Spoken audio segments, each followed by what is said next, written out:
Okay. Okay, well, hello. Yeah. And welcome to our Meet the Professional series. And I'm joined today by Richard Colgan, who is the founder and CEO of the Oakleaf Partnership, which is a specialist HR consultancy. I'm also joined by Symon Hughes, who's a member of the RecruiterRater Board and a senior talent acquisition professional. And today we're going to be talking about what it's like to run a recruitment company, what it's like being, what the industry is facing at the moment, and any kind of hints and tips, good advice you can give any candidates, Richard. Well, thank you very much indeed for having me today. It's an absolute pleasure. Absolute pleasure. Thank you for joining us. And I'm just going to start with a question, because I saw something on LinkedIn last week that said you were celebrating your 17th year. Is that right? We are in our 17th year. We've just turned 16, sweet 16. Yeah. Oh, sweet 16. Wow. So that's a long time to be in the recruitment business, Rich. So what's the key to your success? Come on, spill the beans. Well, I've been in recruitment since 95, actually. So it's a little bit longer than that. It's 26 years now. Not always in HR, but the last 20 years focusing purely on the HR profession. What is the key to success? I think from a personal point of view and also a business philosophy point of view, it's authenticity. It's treating people in the same way that you would like to be treated yourself. And, you know, we have all been job seekers at one stage or another. And, you know, look, if we get things wrong sometimes, just sticking your hands up and saying sorry, it really counts for an awful lot. And that is really hardwired into the DNA of Oakleaf. Yeah. And I like that. I like what you say about authenticity, because I've known you for a very long time. And I think, gosh, I think I first got in touch with Oakleaf Partnership, I think it was back in 2006 or 2007, something ridiculous. We were working it out the other day, weren't we? And I've been both a candidate and a client. And I think that's what makes, that shows what makes a really good agency or consultancy in my book. If you want to use that company that you've actually been with as a candidate. Yeah, well, that's great. That's fantastic. Thank you for that. So what, you said that you've been in recruitment since 96. So what made you set up your own agency? I think it was a variety of reasons. I think culturally, my previous firm wasn't right for me. I'm quite a creative person. I love surrounding myself with creative people. I like people who have an opinion and a view that's obviously backed up with data and research. And I having served in the British Army for a number of years, for 10 years, I like empowering people. And you know, when you empower people, they feel ownership. When they feel ownership, they like delivering on stuff. And culturally, that didn't quite work in my last business. So I really wanted a business where, you know, I could thrive and flourish and be myself. But equally, I wanted a place where people really enjoyed working. People wanted to come to work. People were at any stage in their career allowed to have a voice and their opinion. And it's an organization that really is ran full of 62, 63 individuals, because everybody is different. And, you know, I don't want everybody conforming to a certain stereotype, which again, that some firms sort of have that reputation for. So what made you specialize in HR? Why the HR route? I've asked myself that question many years, most days actually over the last 16 years. Oh yeah, we're not the easiest, are we? I had always enjoyed working, actually. Well, I did front office banking recruitment in the very early days, but I'd always had a very strong connection with the human resources population, or personnel managers and directors as there were at the time. It was the direction actually I'd considered going into when I left the army, but went into the recruitment route instead. But just a very strong empathy, and I could see from a very early age this was a profession that was starting to really quite aggressively change, and it was different, and it was ambitious, and it lacked a bit of confidence, but it was heading in the right direction, and it was fun. Yeah. How do you see it now? It's lacking and confidence. No, it is I mean, I cannot tell you how different it is to the way it was 20 years ago, which is obviously when I first started doing HR at Michael Page. It is a much more sophisticated function these days. It's a much more data-driven function. Business partners are starting to become true business people now, and I think the grasping the data and grasping the technology has proved a quantum shift for the credibility actually and delivery capability of the function. So where do you see the big or what have been the big changes in the recruitment industry over the 20 odd years that you've been in the business? Well, I think the biggest plus and the biggest minus is probably, if I'm being honest, LinkedIn. Right. Yeah. It's a tool that I probably use somewhere in the region of 15 to 20 times a day. Yeah. If not more. I use it, post stuff on it regularly. We use the recruiter licenses to source talent, passive talent, quite regularly. But equally, I think the flip side of the coin, which has happened during COVID, which actually has happened in every single recession I've been through, and I've been around that long. This is my 5th recession that we went through. Is that clients think that they can just stick an advert on there and they can attract the right talent directly, and I'm afraid it's a cliche, but it does happen every single recession. The direct sourcing piece is quite aggressively employed by clients. And I don't know if you've caught any of the adverts that have been on LinkedIn recently. I'm not going to name names and shame people, but there was one client that was advertising for an HR director. I mean, they don't put salaries on there, but you just assume it's probably anywhere between 120 and 150 base. To my estimation, they had somewhere in the region of 400 to 600 applicants for that role. And to my mind, that paints a picture of how that organization views human resources and the value of the function. Most of the senior. Say that again, sorry. Can you explain that a little bit more in terms of how that company values human resources? Well, I think if you were advertising for perhaps a more junior level role, although actually one of the more junior level roles attracted over 1,000 applicants. The level of service that you're delivering to that population is practically zero. There's zero feedback.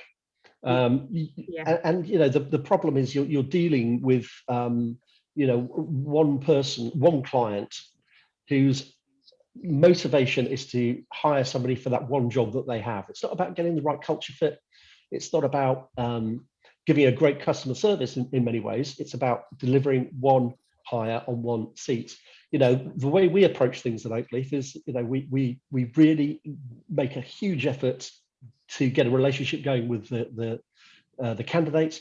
We spend a huge amount of time getting to know where they culturally feel that they should fit, and then we try and put them in the right place where they do feel culturally at home and the fit is right and the skill set's right.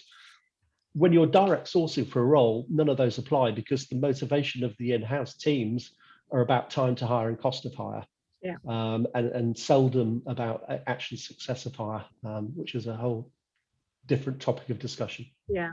So, Rich, can I take you back, because you talked about I'm just linking some of the things that you said. You talked about that the HR function is changing and has changed dramatically. We touched on LinkedIn, which has obviously been a sort of fundamental change alongside probably some other technologies, and going back into the direct sourcing and the the in-house teams and their sort of expectations. I think I can't remember who it was. Probably someone much smarter than me said. I think there'd been more change in the last 20 years than there had been in the sort of 200 years previously. But if you had to sort of sum all of that up, I mean, where does that leave candidates now? Well, I think during COVID, it's been a particularly depressing time for them. A lot of people were feeling extremely nervous about their job prospects. Lots of people, particularly at all levels, actually had been furloughed. And I think as a result of that, and obviously the uncertainty of the pandemic and the jobs market, meant that you were getting a vast number of applications because people were either hedging their bets or had lost their jobs. So I think this has probably affected people quite profoundly in terms of their view of online media or online vehicles to apply for jobs. And I think we might have lost Simon there briefly. He's gone. Yeah. Obviously the Wi-Fi at the top of the hill. Yeah. Yeah. And I know it's been a real struggle. And we've seen it all on LinkedIn, haven't we? Just the noise that candidates have been making over the last 18 months on how much it's shifted and how much they're struggling. Rich, what advice would you give to a candidate out there? You know, what makes a good candidate? Well, I think coming back to my previous point about what has shifted in the profession, you know, every CV that of somebody who purports to be a business partner, it needs to reflect the language of business. It needs to reflect data. It needs to reflect metrics, and it needs to reflect pound signs or dollar signs. Yeah. You know, every action has to have a reaction, and that reaction typically in business is an increase in performance, a reduction in cost, an increase in retention, and so on and so forth. Yeah. I've seen CVs of really quite senior people who probably should know better that does not have one mention of data, metrics, or pound signs. Do you know, and it's funny because you said that to me a few months ago, actually. I don't know what we were having a conversation about at the time. And I was helping somebody with their CV the other day, and I was reading the CV, and I said to her, you need to flip it. All I'm reading is a job description. Actually, put the metrics in, like you say, put the data in. You've achieved so much in all of these jobs. Shout about it. And I think people, I don't know, is it a British Reserve? We're frightened of doing that. Probably, you know, you're probably right. It could be, actually, if I'm honest. But you know, at the end of the day, it is a sales document. It's a sales pitch. You know, don't call it a CV. It's your own personal sales pitch. And you know, I think Brits perhaps are quite bad at that. I think the other point is really going back to the culture fit thing. You know, it's that level of authenticity that I, perhaps with years of experience, can see a mile away. And obviously try and teach my people how to gain that level of empathy with candidates. But you know, just be yourself. Don't try and pretend to be something that you're not. Be honest, be upfront, be humble. And I think, you know, that might conflict ever so slightly with what I've just said about the sales pitch. But you know, I've got a massive thing about humble leadership. Yeah. Maybe that sort of comes back to the army. You know, leading an organization is an incredibly humbling experience, and it is. I am there to give a service to the organization, and it's irrelevant that I founded it. I'm the CEO. You know, it is my duty to make sure that, you know, Simon Sinek probably said something like that. That, you know, the troops eat first, and you sleep last. Yes. And that is the fact. And actually, I think sometimes HR doesn't embrace leadership perhaps as well as it should. You know, it's almost like a cobbler's child now and again, when, you know, they probably own the leadership and talent function, but they probably sometimes, in lots of organizations, should take a look at their own leadership first. And I couldn't agree with you more, having been in that function for so many years, and knowing that as soon as the belt needs to be tightened, the first things that get cut are usually within HR. So sometimes, yes, it can be cobbler's children, but also it's not necessarily their fault. Their hands are tied, they're stuck with maybe processes that don't fit what they're trying to do, etc. I can see you wanting to say something, Simon. Yeah, I was just following on from that, Rich. What would your message be to these, you know, CEOs? And we read it and we see it in the press all the time. And the chief executive will say, you know, people are at least my second, if not my first, most valuable asset. And yet, the moment that there's a sort of a demand on the share price, or someone's got to, you know, there's got to be a bit of cost cut or whatever else, the first thing that goes is, you know, is recruitment and HR and any cost around people. I mean, how would you, you know, if we were a group of CEOs rather than talent and HR professionals, what would you be saying to them? Well, I suppose it comes back to the relationship with the chief people officer in the first instance, the reputation and capability of the function. You know, if you make yourself an indispensable function and a true business partner, then it is not the first function that needs to be trimmed.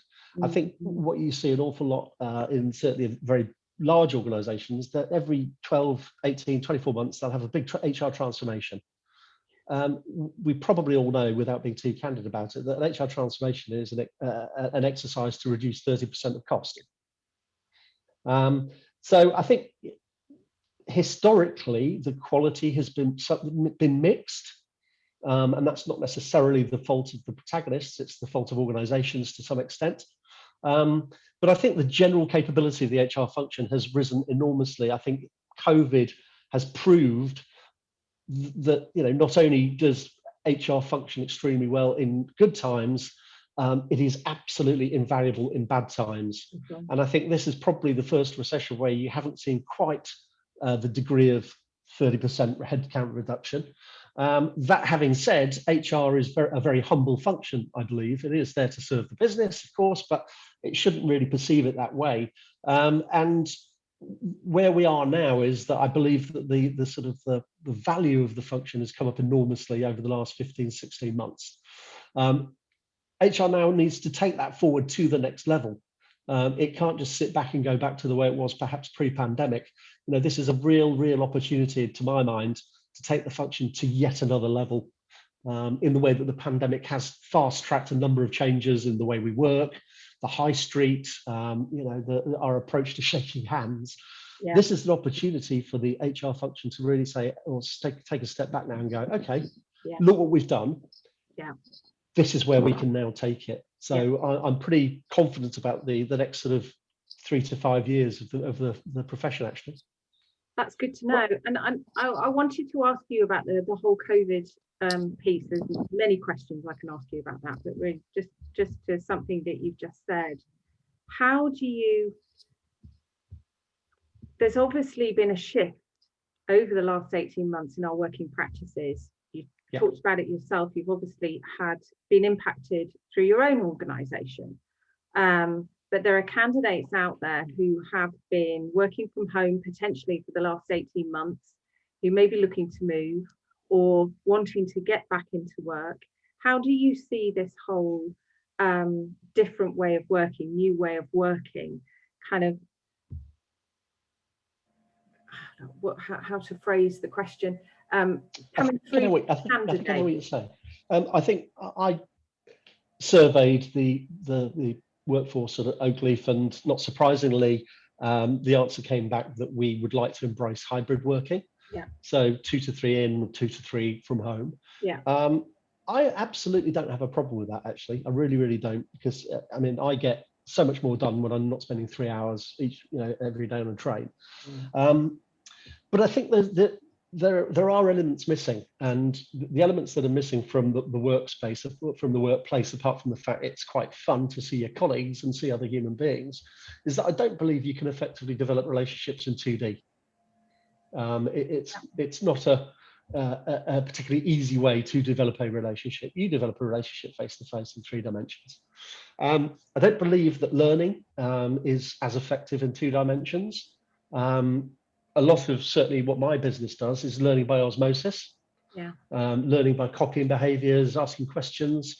And I don't believe that we communicate as effectively in this home working scenario, because you just physically can't store up all the questions you want to ask, or I want to ask Pippa, and do it in one call. Because as soon as we're off the call, I'll forget, and then I'll need to ask you again, but I won't. I will probably write it down and then lose it. So, and frankly, from a culture point of view, you know, it is nigh on impossible to build a culture or allow a culture to evolve in 2 dimensions. It just doesn't work. That's not how human beings work. So I think for all of those reasons, I mean, obviously it's Freedom Day today, although having popped out this morning to the shops, everybody is still masked up. Yes, we did the same earlier today. Everybody. Yeah. I think, you know, I'm cautiously optimistic that as people change their own mindsets and perhaps the pandemic gets a little bit more under control, that people will start to want to come into the office more. Yeah. But, you know, I don't believe we are as effective working from home. I think a hybrid solution is probably the right answer. Yes, and I've seen a lot of that on LinkedIn, actually, a lot of debate, a lot of narrative about the hybrid, and with some of the people that I've been talking to too. But how's that distilling through to the candidate? Are you seeing that candidates are actually approaching you as a consultancy, saying they want to work in a hybrid way? Are they being more forceful in their demands, for example? I think I would say that on the flip side, there are hardly any clients, although we obviously are aware of what Goldman's and Barclays and people like that have said, that want people in the office 5 days a week. No, I think what I have seen a lot of actually is people who once lived in central London who've moved out to Oxfordshire, to Gloucestershire, to the Midlands, wherever, but can still quite happily operate in a role that does 2 days a week, let's say, in central London or in Birmingham or wherever. So I was pretty surprised. Well, maybe I shouldn't have been, but the technology to allow us to communicate as we are now was already there. Oakleaf was already operating a degree of flexibility, actually, in terms of, every other Friday people could work from home or whatever it was. But we were fully operational from home within about 5 working days. And that was no mean achievement, actually. But the technology is there now. It's just, for all those reasons I gave you a minute ago, it's not necessarily healthy to work from home the whole time, in my opinion. And I heard a lot through over the last 18 months about people missing those kind of elevator conversations, the corridor water cooler chats, the coffee water cooler chats. It's those little snippets of just interaction. You either get more information from somebody, or you can just have a chat. You feel as if you're engaged more in the well, I mean, culture is fundamentally to some extent built around stories and behaviors, and that what you just said is all about those little snippets of stories you get. Is how culture evolves. And you've mentioned, I think, sorry Pips, but I also think, I've come across a number of individuals who, particularly who are younger, sharing flats, all those sorts of things, actually, who don't want to work from home, because actually, a lot of their development is around being in an office with people who are of a similar age and, want to do that. I think, there's definitely almost a sort of a Zoom aristocracy, I think, sort of forming, and we need to be quite careful of that. I don't know if you're seeing that in the recruitment and the sort of the way that candidates and clients are coming at you from the point of view of what they are and aren't prepared to do, Rich. I think we are edging closer to more face-to-face and less Zoom, but it's probably still 49, 51 at the moment. I think we're getting quite close to more face-to-face, and I've seen some shocking, going back to my previous point about really understanding what people are like in 2 dimensions versus 3 dimensions. Some really quite senior people who've accepted jobs in HR, never having met any of the sort of senior leadership team, to then work out after about month 2 or 3 that they have made a hideous mistake and culturally it was wrong for them, and and that's been quite shocking, actually. Well, why do you think that is? Just because they were looking for, they needed another job, and it was. There's an element of that potentially, but I think that there's also, going back to what I say about when clients are hiring directly, and they were all direct hires, that they're only hiring for one organisation and for one role. So that would be kind of my take on where we're going, and I suspect the next 12 or 18 months will see us edge back to probably a blended approach towards hiring. The first cut might be done on Zoom or Teams. I've been thinking that. I think it makes sense to do the first cut on Zoom and Teams. And the final 2-3 interviews face to face, because I know as a candidate, I want to meet somebody. I want to see the whites of their eyes, so to speak. Absolutely. You want to see how people are working in the office. You want to just kind of soak it all up. It's not just and you can tell. I mean, I used to, when I was teaching my younger consultants or newer consultants, and I think it was a client who told me this, actually. In fact, it was Danny Harmer, who was at Metro Bank at the time, who's now the Chief People Officer at Aviva, said, when you go to a client meeting, just go and sit in their reception and get there a bit early, get there 10 minutes early, and then watch how people communicate, interact. And it's stuck with me ever since, actually. It's fascinating. It's absolutely true. The culture of an organisation is... organisation, Yeah. But And I understand that, and you're absolutely right. But is there not more room for unconscious and conscious bias using too much technology? I'm not sure it necessarily changes things hugely from my point of view. I wouldn't have said. I think no, I don't necessarily think that's correct. Actually, I think we are because people are aware of conscious and unconscious bias now. I think people make much more of an effort to park any bias they might have. Actually, so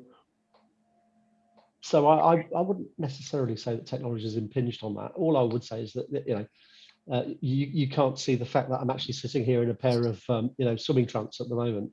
I'm not. You're only seeing half the story.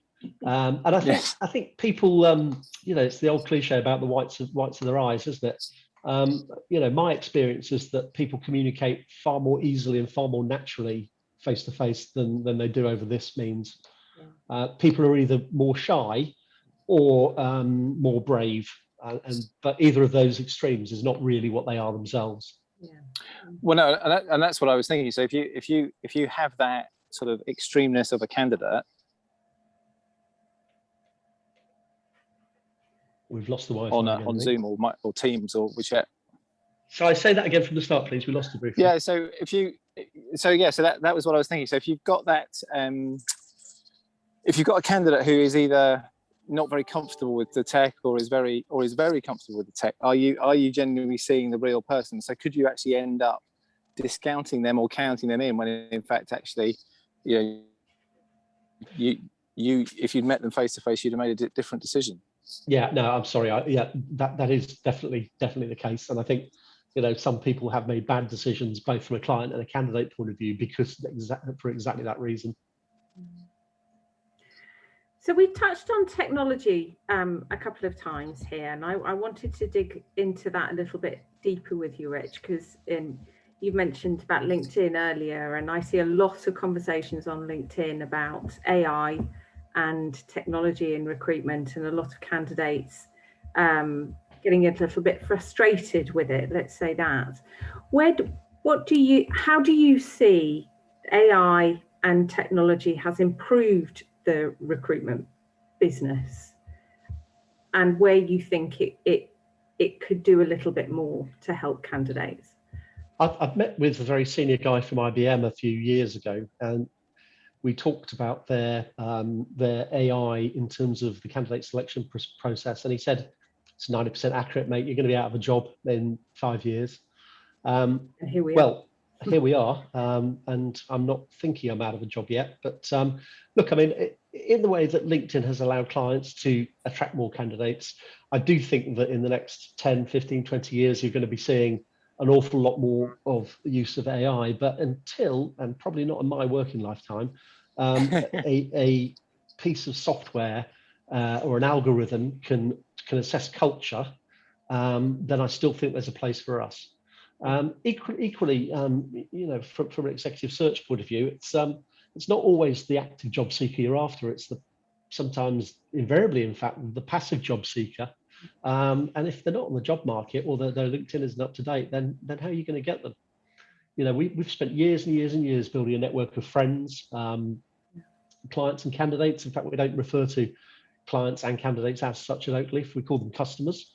Our view that, particularly in the HR profession, a job seeker, it's still a sales opportunity and an opportunity to build a relationship in exactly the same way as you would with a client. So why are we differentiating between the two? They're all customers. And if we don't get them what they're looking for, that's fine, because sometimes it happens. We can't please everybody, but they will get a job at some stage, and they will remember that customer experience they had with Oakleaf at that time. And I think we've talked about this before. Job seeking is invariably quite a stressful period of time. You might be looking for a role for a variety of reasons, but all of them are probably quite stressful. And the human body, being what it is, releases various hormones during that period, which means that your memories tend to be a lot more vivid of that experience than they would do perhaps in an otherwise more calmer situation. So at that first point of interaction, we have to make sure that we're on our A game. And as I say, we don't always get it right, but when we get it wrong, we stick our hands up, we say sorry, and we make sure we learn from it. So what piece of advice would you give candidates in terms of finding the right agency for them, or working with an agency? How, because I see and have known candidates who literally just apply for a job through an agency, and then there's been no real interaction, and they felt kind of cut adrift sometimes, especially. Well, I think the first point is probably ask around your friends and your colleagues. If not necessarily the people that you're working with currently, unless you have that sort of relationship, but ask around your network and find out who they recommend. Invest time in the relationship. There's an awful lot of job seekers who just see it as a kind of a very peripheral relationship. That's not my philosophy in terms of developing a relationship with my customers. I can't develop a relationship with everybody, but I've got 62 people who can. And then make sure you do spend time keeping that relationship alive. I think one of the things I would say about the HR profession is it probably still is, but it certainly historically has been really poor at networking. I actually commented on LinkedIn last week about that. Somebody posted something and I made a comment saying, as a HR professional, I was absolutely rubbish at networking. And it wasn't until I got made redundant that I think it was Mr. Hughes and probably yourself, Rich, who actually helped me. The first thing Symon said to me is, you've got to build up your network. You've got to get out. You've got to get out on LinkedIn. And I had let it go. I was too busy, or it doesn't come naturally to me. So it's quite easy for me to let it go.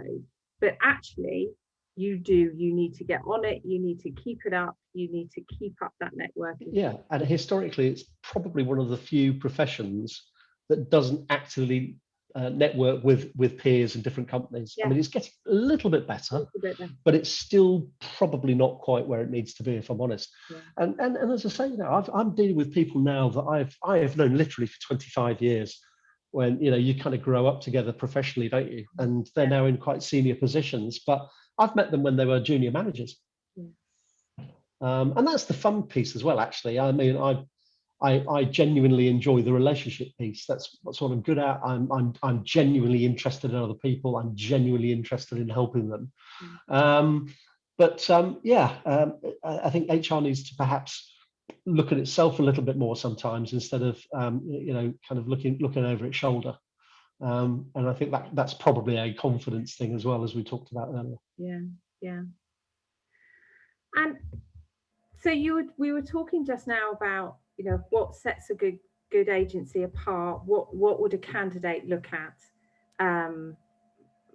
to understand what a good agency is, who those good agencies are? You said talk to family, friends, that kind of thing. But then, of course, we have the review sites.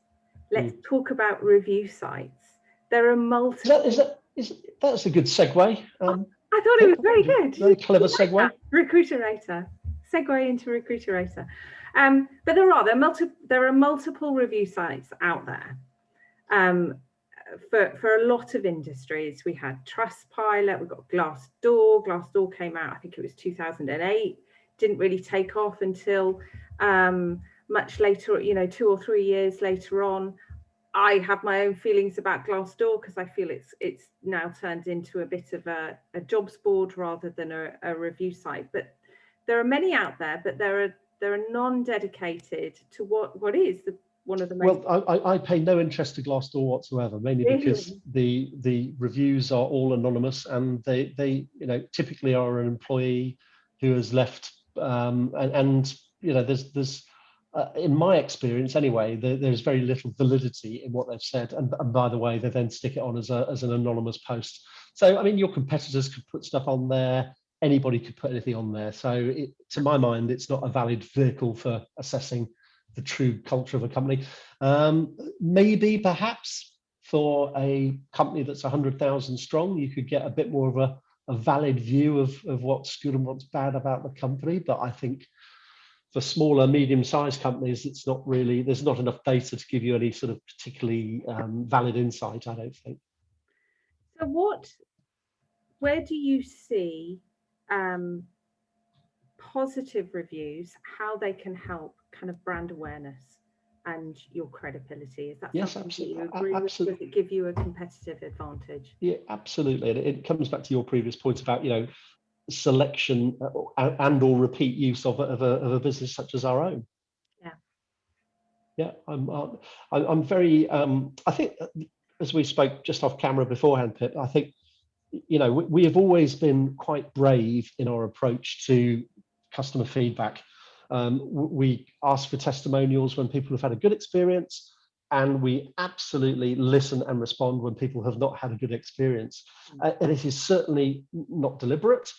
Invariably, it's either you're too busy because, you know, you've had a vast number of candidates to interview or whatever, and it's just a pure oversight. There's no excuse for it. It's a process failure. We try and put it right. And I'm very happy to stick my hand up, and I deal with probably 70 or 80% of the complaints we receive at Oakleaf. Thankfully, that doesn't take up a huge amount of my time because we don't have very many. But when they do happen, you know, I make sure they're thoroughly investigated. I make sure that communication with the complainer is bang on and via myself. And I make sure that if I say I'm going to call them back at a certain time, I call them back at exactly that certain time. It's pretty basic good manners, isn't it? Yes, absolutely. Couldn't agree more. So you do feel that it has a place? Yeah, I do, and I'm happy also to stand up and be counted as well, which is the conversation that we've had about RecruiterRater. Yeah. Because the thing I was delighted to hear was that it's not just an opportunity to have a go at agencies; it is all vehicles for recruitment, and it could be if a client is recruiting directly, it could be a LinkedIn thing, it could be an agency or search business thing as well. Yeah, absolutely. We talk about it very much on the site. Actually, we've got a couple of videos on the site telling people that recruiter to us is actually recruitment. It's a recruitment experience. So that could be a headhunter, it could be a search firm, it could be, you know, going through a company as a direct hire. It's anybody who's going through that recruitment experience. But there's something that you touched on earlier, Rich, that I just wanted to explore a little bit. You and we talked about it before I started recording about anonymity, because what we're doing on the site is we're giving people the choice to either remain anonymous, or in which case they can create their own username, or if they're feeling brave, and we actually like them to feel brave, to actually leave their name. And that's actually quite important to you, isn't it? But I know that candidates are very nervous about that. Well, I think that if they have a genuine complaint, then in the first instance, they should address that complaint in person with the protagonists involved, i.e. myself, for example. If then they are not receiving the level of service and they really feel that they want to stick something on there, then I can't see why they wouldn't use their own name. My worry, and the reason I disregard most of what's on Glassdoor, is that, you know, unless you have a name against something, then it could be a competitor. It could be anybody who's put something on there. It might be just somebody having a bit of fun. And so really the validity of those comments, I think, is totally negated by the fact they'd be using a username. And if they really want to say something, they should be brave enough to say it, in my opinion. Yeah, but does that not reflect how, I mean, going back to where we started with the concept of change? So if you think about the change in the last 20 years, the last 10 years, and you think about, I'm just trying to think of a good example. Say TripAdvisor is probably is a good one, isn't it? Yeah. You know, so if you have a really bad experience in the hotel, you know, you write to them first, and if they sort things out, then you probably don't leave anything on TripAdvisor. If they're sort of amazing and they sort it out brilliantly, then you leave a really nice note on TripAdvisor. And if they just ignore you, then you get on TripAdvisor and give them no stars. Yeah. So, but I'm just wondering if it, in the same way that has become, and I'm guessing you know more about this than I do, Pips, with the research that you and Steve did when you thought about setting all this up. Yeah. Is that going to become sort of almost the norm? You know, I'm going to go through a recruitment process, and I know that, you know, 90% of people will go, yeah, that was okay, and nothing will happen, and 5% will go, it was amazing. 5% will be it's rubbish, and then you'll sort of end up with that sort of almost a balance actually, if you've got, you know, either end of the distribution curve. Yeah. Well, I think TripAdvisor, if you take one example, has had a fairly profound effect, hasn't it, in many ways, I think. Yeah, I agree. So But Trustpilot, actually, you see it every yeah, and Trustpilot, sorry, as well. Yeah. So I think if anything encourages businesses to increase to improve their game, yeah, then, you know, presumably the idea of RecruiterRater is, you know, it will raise people's game. So it has to be a benefit for everybody, really. And that's exactly why we set it up. That's been our MO right from the word go. That and providing a voice for the candidates. That's a really big thing for us. And this was, it always, Steve and I constantly come back to this. It's actually, as candidates, you know, we both of us have worked in the HR industry for 20 odd years, you know, and but it wasn't about ratings, it wasn't about HR or anything like that. It was actually I as a candidate wanted somewhere to go. I wanted to say something. I wanted to be able to try and shift an experience that felt quite poor to me, and I didn't have anywhere to tell my story. I felt uncomfortable going back to the recruiter. Actually, I felt uncomfortable because. Why did you feel uncomfortable, if you don't mind me asking? The uncomfortableness came from, I was looking for a job, and I felt that I'd been treated badly, and I was nervous about saying anything to that recruiter because I thought they might not work with me again. And so, and that's where we came up with the idea, but also we felt like there's a lot of people who are experiencing some poor service, and nothing's ever done about it. Yeah, it just happens, and it continuously happens. And I don't know, Rich, whether you've seen it get worse, better over the years, whatever. But you know, we wanted to be able to try and move the needle a little bit in the industry. Yeah, I think COVID has certainly meant that people have had probably worse experiences than they would normally have. I think the direct sourcing piece has amplified that experience to some extent, actually. If you just look at the volumes of applications, the volume of numbers of CVs that must be arriving on people's desks. And we had the same, we stopped doing it across the piece at one stage because we put an advert out on a Friday afternoon for a 60, 70,000 pound business partner or junior business partner role. And I think I'm right in saying by the Monday morning, there might have been somewhere in the region of 400 to 500 applications. That's just not viable. It's not feasible. You can't select the right candidate. You can't deal with all the responses effectively. You can't go back to everybody and say, sorry, but you know, this is not going to be the right role for you. So I think probably the customer experience has gone down significantly because of COVID. And that's a shame, actually, because it was heading in very much the right direction. I think it was getting better. Yeah. But I take your point totally about that kind of fear of wanting to be the whinging candidate because you've had a bad experience. I personally have had, you know, over the years, a few people have come back to me and said, look, I had a really bad experience with X, Y, or Z, and here are my reasons. And I said, I'm very, very sorry. Let me investigate. I'll go back and I'll say, we will do everything we can to help you. People are fine as long as you just stick your hands up and say sorry, and you cannot physically get it right the whole time. I would love it if you could. You just cannot do it. And if there's been a failure on our part, if it's a process failure or whatever failure, then we will do something about it and or say sorry as a minimum.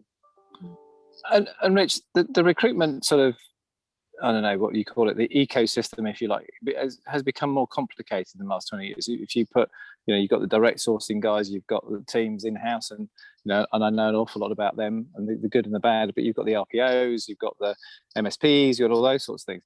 And there must be occasions where you guys get sort of stuck in the middle of all of that and have no control. I mean, what can we do about sort of making that a better place for candidates to be?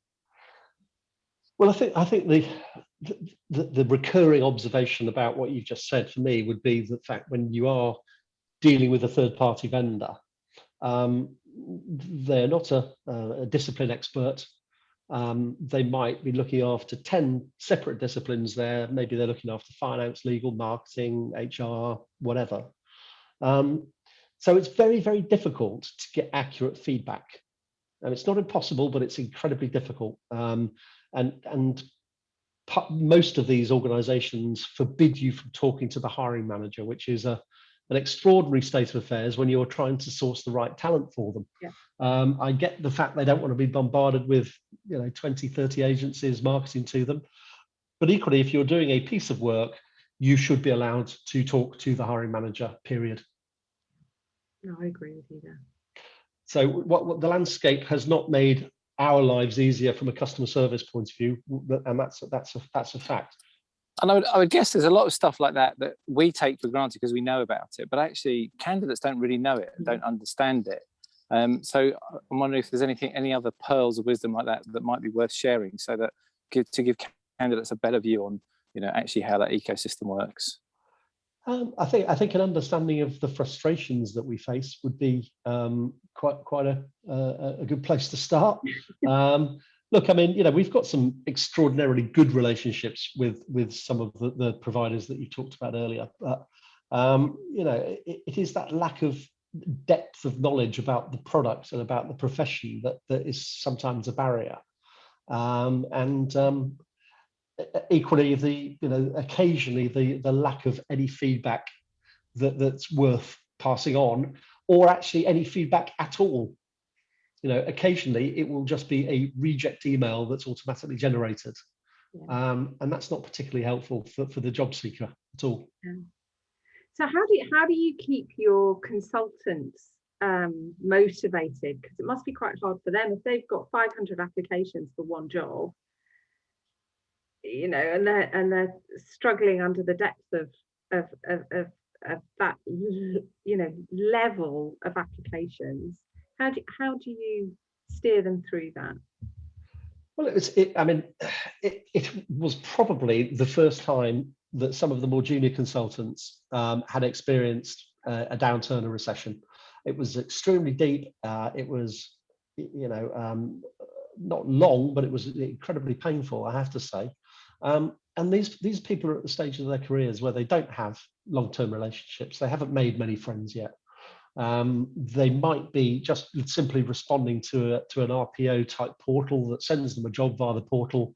They submit CVs via the portal, and then they get interview requests via the portal, and then get rejections or progress to the next stage via the portal. I think how does it motivate them? It probably motivates them to make friends more quickly, actually, and to get customers so that they can actually talk to human beings.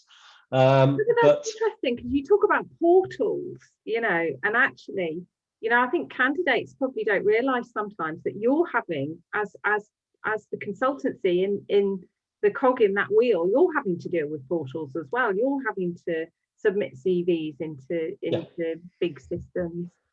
Yeah, and that is, look at it. Most organizations operate that sort of way of doing business at a relatively junior level. Yeah. I'm not saying that's right or wrong. It's probably just a fact because the volumes are probably higher.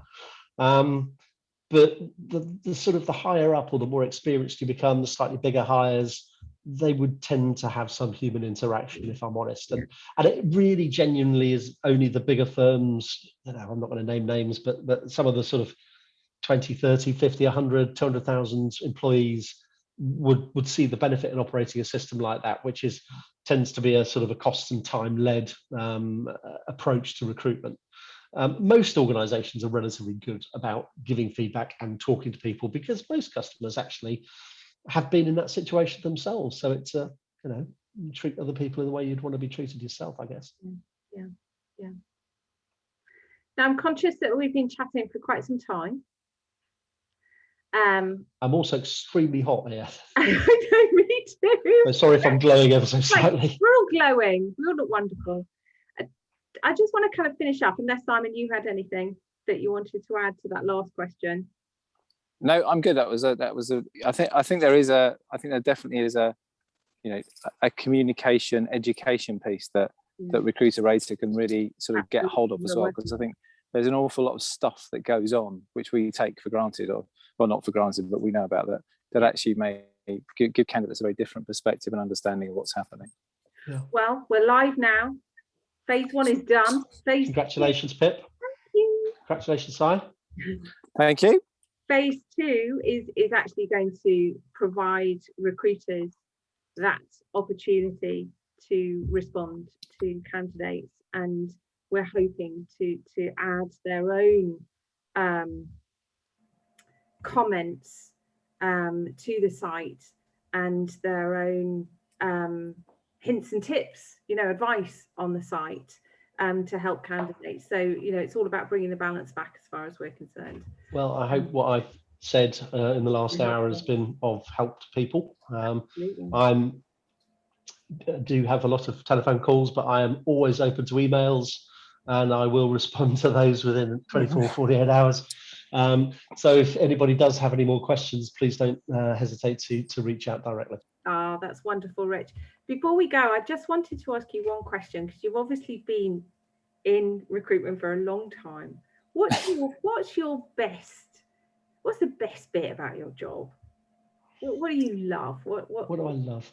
I think I love my colleagues, actually. I think the thing that I've missed the most is being around positive, energetic, fun, can-do people, which is what I typically would hire for Oakleaf. These people give you so much energy.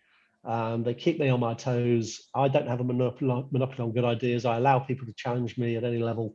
And I think throughout my entire recruitment career since '95, I think that's been the same, actually. Obviously, I've worked in slightly different cultures which weren't quite so much fun. But just allowing people to be themselves, to enjoy themselves. You should want to come into work with a smile on your face. You might get to bed a little bit earlier and have one less glass of wine on a Sunday night because you wanted to be on your best form on Monday. And I think, that would be probably the thing I've missed the most, and why I love my job the most. Oh, lovely. You've obviously got a very good team. They're a fantastic bunch, and we're having a bunch of customers. Yes, absolutely. We're having a 16th birthday party come summer party on Wednesday in London, which we're looking forward to enormously, and it will be the first time we've been together for nearly a year, actually. So. Oh, well, I hope you have lots of fun. Right, I'm going to stop recording now, if I can do that.